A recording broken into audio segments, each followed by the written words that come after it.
আসসালামু আলাইকুম ওরহমতুল্লাহি ওয়াবারাকাতুহ। 1 মিনিট মাদ্রাসা ইউটিউব চ্যানেলে সম্মানিত দিনী ভাই বোনেরা, আজ আলোচনা করব যারা খুব বেশি আর্থিক সমস্যায় আছেন, টাকা পয়সার সমস্যায় আছেন। আপনারা মনের মধ্যে শতভাগ বিশ্বাস নিয়ে আমলটি একবার আমার সাথে করুন। আল্লাহ রাব্বুল আলামিন চাহে তো এক মুহূর্তের মধ্যেই কোনো না কোনো একটা ব্যবস্থা আপনার হয়ে যাবে ইনশাল্লাহ। সংসারে অভাব অনটন থাকলে ইনশাল্লাহ দূর হয়ে যাবে। মনের মধ্যে শতভাগ বিশ্বাস নিয়ে আমলটি করবেন, এই উদ্দেশ্যে বা নিয়ত ভিডিওটি সম্পূর্ণ দেখুন। কারণ আপনারা জানেন আমরাই প্রথম কোনো প্রকার হারাম ছবি ছাড়া ইউটিউবে ভিডিও দিয়ে থাকি। আশা করি এরকম ভিডিওগুলোই আমরা ইনশাল্লাহ দিয়ে থাকবো, আপনারাও দেখতে থাকবেন। নতুন ভিডিও যাতে মিস না হয়ে যায়, ছুটে না যায়, তার জন্য চ্যানেলটি সাবস্ক্রাইব করে বেল বাটনটি অন করে রেখে দিন। চলুন সম্পূর্ণ ভিডিওটি দেখা শুরু করি। আপনার কাছে টাকার অভাব, আপনিও আপনার পরিবার খুব দরিদ্র ও গরিবী অবস্থা, দুশ্চিন্তার শেষ নেই ও ঋণের ভারে আপনি কাহিল। প্রতি সপ্তাহে ও মাসে মাসে কিস্তি দিচ্ছেন, দিতে দিতে করুণ অবস্থা। সুদ দিতে দিতে আপনি নতুন নতুন ধার কর্জে জড়িয়ে পড়ছেন। এসব থেকে মুক্তি পেতে আল্লাহর সাহায্য ছাড়া আর কোনো মাধ্যমই বা আর কোনো পথই আপনার জন্য নেই, বা মুক্তি দেওয়া ছাড়া উপায় নেই বা সম্ভব না। শুধুমাত্র একমাত্র আল্লাহ রাব্বুল আলামিনই চাইলে আপনাকে এই অবস্থা থেকে রক্ষা করতে পারেন। তাই তো আল্লাহ রাসূল সাল্লাল্লাহু আলাইহি ওয়াসাল্লাম বলেন, কোনো ব্যক্তি যদি অভাবী হয় অতঃপর তার অভাবের কথা মানুষের কাছে বলে বেড়ায় বা পেশ করে থাকে, তবে তার অভাব কখনোই দূর করা হবে না। আর যে ব্যক্তি তা আল্লাহ তাআলারই কাছে বলে বা আল্লাহ তাআলার কাছে পেশ করে থাকে, তাহলে অতি বিলম্বে অর্থাৎ ধীরগতিতে হোক বা সঙ্গে সঙ্গেই হোক আল্লাহ তাআলা তাকে কোনো না কোনো একটা মাধ্যম থেকে অভাব মুক্ত করে দেবেন। এটি আল্লাহ রাসূল সাল্লাল্লাহু আলাইহি সাল্লাম নিজেই বলেছেন তিনি ভাই বোনেরা। তাই আপনারা যারা অভাব অনটনের মধ্যে আসেন, দুশ্চিন্তার মধ্যে আছেন, ঋণের মধ্যে আছেন, টাকা পয়সার অভাব দূর করার জন্য বিভিন্ন আমল, বিভিন্ন ধরনের দোয়া করেছেন, আজকের এই আমলটি একবার অন্তত করে দেখুন। আল্লাহ রাব্বুল আলামিন চাহে তো এই আমলই যথেষ্ট হয়ে যাবে আপনার অভাব অনটন থেকে বাঁচার জন্য। আল্লাহ রাসূল সাল্লাল্লাহু আলাইহি ওয়াসাল্লাম থেকে বর্ণিত হয়েছে, আল্লাহ তাআলা বলেন, হে আদম সন্তান, আমার ইবাদতের জন্য তুমি নিজের অবসর সময় তৈরি করো ও এবাদতে মন দাও, তাহলে তোমার অন্তরকে প্রাচুর্য দিয়ে ভরিয়ে দেব এবং তোমার দারিদ্রতা ঘুচিয়ে দেব। যদি তা না করো তাহলে তোমার হাতকে কর্মব্যস্ততায় ভরে দেব এবং তোমার অভাব কখনোই পূরণ করব না। তিরমিজি ইবনে মাজাহতে বলা হয়েছে। আশা করি হাদিসটি থেকে বুঝতে পেরেছেন যে আপনি যে কাজই করুন না কেন আপনাকে অবশ্যই অবসর সময় তৈরি করে নিতে হবে ইবাদত বন্দেগী করার জন্য, এবং মনোযোগ দিয়ে আপনাকে ইবাদত বন্দেগী করতে হবে দিনী ভাই বোনেরা। তাহলে আল্লাহ রাব্বুল আলামিনের পক্ষ থেকে কোনো না কোনো একটা মাধ্যম থেকে আপনার অভাব অনটন দূর করে দেওয়াই হবে ইনশাআল্লাহ।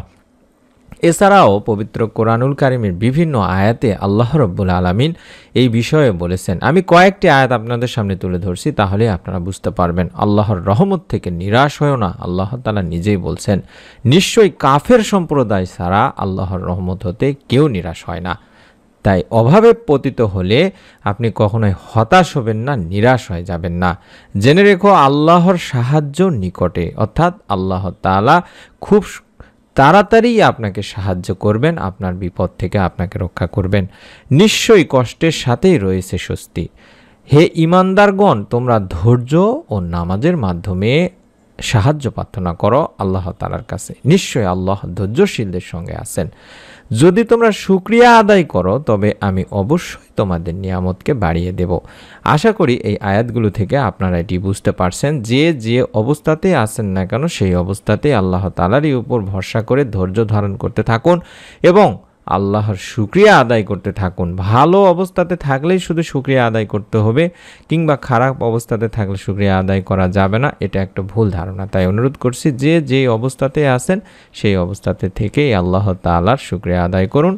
অবশ্যই আল্লাহর আপনার নিয়ামতকে বাড়িয়ে দেবেন ইনশাআল্লাহ। টাকার অভাব দূর করে দেবেন, দরিদ্রতা গরিবী অবস্থা থেকে দূর করে দেবেন, দুশ্চিন্তা ও ঋণ থেকে মুক্তি ও ধনী হওয়ার জন্য আমল ও তাকদীরের বিভিন্ন বিষয়ে যেগুলো কোরআন ও হাদিসের মাধ্যমে বলা হয়েছে, যত দোয়া আমল উপায় নিয়ে পরামর্শ আদেশ দেওয়া হয়েছে, তার মধ্যে সবচেয়ে ফজিলতপূর্ণ এবং অব্যর্থ সহজ কিছু জিকির ও আমলের কথাকে ঘুরে ধরে ফিরেছেন বিভিন্ন সময় আমাদের এই চ্যানেলের বিভিন্ন দিনী ভাই বোনেরা, এবং এখানে সব কিছুর সমাধান নিয়ে আপনাদের সামনে আমি আলোচনা করার চেষ্টা করছি ইনশাআল্লাহ। আল্লাহ রাসূল সাল্লাল্লাহু আলাইহি সাল্লাম বলেছেন, আল্লাহ বলেন, আমার জিকির যাকে এমনভাবে নিমগ্ন রাখে, অর্থাৎ আল্লাহর জিকির যে মানুষটা বেশি বেশি করে সে আমার কাছে কিছু চায় বা চাওয়ার সময়ও পায় না, তাকে আমি এমন বস্তু দান করব যা প্রার্থনাকারীর চেয়ে উত্তম। অর্থাৎ আপনি এমনভাবে আল্লাহর জিকিরের সাথে আপনি যুক্ত থাকবেন, নিমগ্ন থাকবেন, আপনার চাওয়া যেটি তার চাইতে উত্তম বিষয় আল্লাহ রব্বুল আলামিন বা উত্তম বস্তু আপনাকে দান করবেন। সুবহানাল্লাহ, সুবহানাল্লাহ। তাই আপনি আপনার মতো করে আল্লাহ রব্বুল আলামিনের কাছে চাইতে থাকুন, দোয়া করতে থাকুন।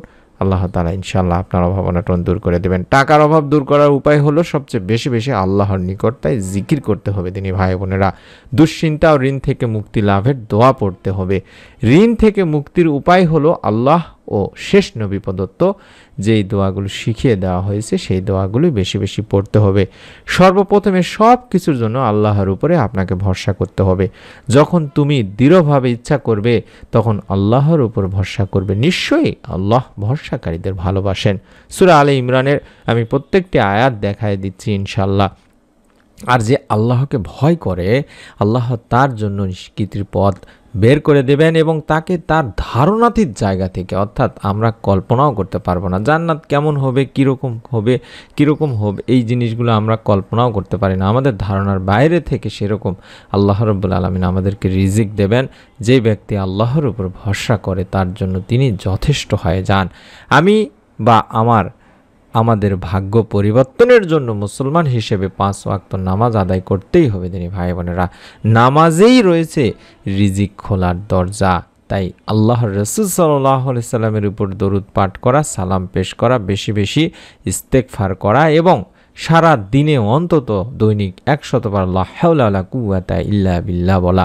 আমি আশা করি দোয়াগুলো আমলগুলো আপনারা এই মুহূর্তে যেগুলো বলে দিচ্ছি শিখে নেবেন, এগুলোই পড়তে হবে আপনাকে। ইয়া জাল জালালি ওয়াল ইকরাম, হে পূর্ণতার অধিকারী, বরত্বের অধিকারী, হে দাতা, হে দানকারী, এটি বেশি বেশি পড়তে হবে। এবং লা ইলাহা ইল্লা আনতা সুবহানাকা ইন্নী কুনতু মিনাজ জালিমিন।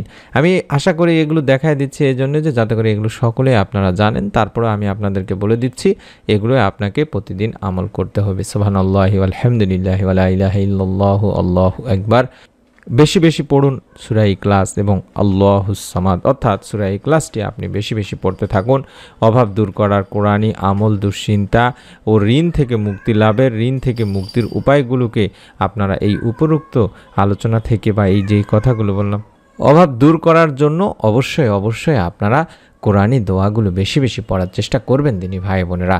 এই দোয়াগুলোর পাশাপাশি এমন একটি দোয়া রয়েছে, এই দোয়াটি আপনারা যদি প্রতিদিন অন্তত একবার করে হলেও পাঠ করেন আল্লাহ তাআলা আপনার পরিবার থেকে সমস্ত প্রকার অভাব অনটন দূর করে দেবেন। অভাব অনটন দূর হয়ে গেলে আপনার পরিবারের রিজিকে বরকত আসা শুরু করবে দিনী ভাই বোনেরা। তাই আল্লাহুম্মা ইন্নী আউযু বিকা মিনাল হাম্মি ওয়াল হুজনি ওয়া আউযু বিকা মিনাল আজজি ওয়াল কাসালি ওয়া আউযু বিকা মিনাল বুখলি ওয়াল জুবনি ওয়া আউযু বিকা মিনাল গালাবাতিন দাইনি ওয়ার কাহরির রিজাল। এটি আপনার অবশ্যই অন্তত একবার করে প্রতিদিন পড়বেন। আল্লাহুম্মা ইন্নী আউযু বিকা মিনাল হাম্মি ওয়াল হুজনি ওয়া আউযু বিকা মিনাল আজজি ওয়াল কাসালি ওয়া আউযু বিকা মিনাল বুখলি ওয়াল জুবনি ওয়া আউযু বিকা মিন গালাবাতিদ দাইনি ওয়া কাহরির রিজাল। এরকম করে অন্তত একবার করে প্রতিদিন পড়ার চেষ্টা করবেন দিনী ভাই বোনেরা। হে আল্লাহ, আমি আপনার কাছে আশ্রয় চাচ্ছি দুশ্চিন্তা ও দুর্ভাবনা থেকে, আর আশ্রয় চাচ্ছি অক্ষমতা ও অলসতা থেকে, আরও আশ্রয় চাচ্ছি ঋণের ভারে জর্জরিত হওয়া ও মানুষের চাপের সম্মুখীন হওয়া থেকে। মিশকাত শরীফের একটি হাদিস, আশা করি আপনারা দোয়াটির স্ক্রিনশট নিয়েছেন। আমি আবারও দেখাচ্ছি এবং বাকি আগে যে দোয়াগুলোর কথা বললাম, ছোট ছোট যে দোয়া বা জিকিরের কথাগুলো বললাম, সেগুলো আপনারা প্রতিদিন আমল করতে থাকবেন এবং আল্লাহ তাআলারই উপর শুধুমাত্র একমাত্র ভরসা করবেন। আপনার দুশ্চিন্তা, আপনার অভাব, আপনার পাহাড় সমান ঋণ থাকলেও আল্লাহ রাব্বুল আলামিন কোনো না কোনো একটা মাধ্যমে আপনার পরিবার সংসারের রিজিকে বরকত দান করবেন, ঋণ মুক্ত করে দেবেন।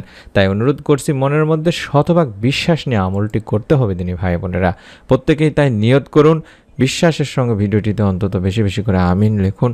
আল্লাহ রাব্বুল আলামিন আপনার আমিনের লেখার নিয়তের ওসিলায় যেন আপনার পরিবার সংসার থেকে সমস্ত অভাব দূর করে রিজিকে বরকত দান করেন। আপনারা জানেন আমরা প্রথম কোনো প্রকার হারাম ছবি ছাড়া ইউটিউবে এরকম ভিডিও দিয়ে থাকি। আশা করি নতুন আমলের ভিডিওগুলো পাওয়ার জন্য হলেও চ্যানেলটির সঙ্গেই থাকবেন, সাবস্ক্রাইব করে বেল বাটনটি অন করার মাধ্যমে। সকলে ভালো থাকুন, সুস্থ থাকুন। মহান রব্বুল আলামিনের কাছে আমরা দোয়া করি মন থেকে, যারা আমাদের ভিডিওগুলো দেখলেন কিংবা ভিডিওটি দেখার পরে কমেন্ট করেছেন, আল্লাহ রাব্বুল আলামিন আপনার মনের নেক আশা পূরণ করুন। পরীক্ষিত আমলটির মাধ্যমে আপনার পরিবার সংসার থেকে অভাব অনটন দূর করে রিজিকে বরকত দান করুন। কোনো না কোনো একটা মাধ্যম বের করেই দিন। আমিন। আসসালামু আলাইকুম ওয়া রাহমাতুল্লাহি ওয়া বারাকাতুহু।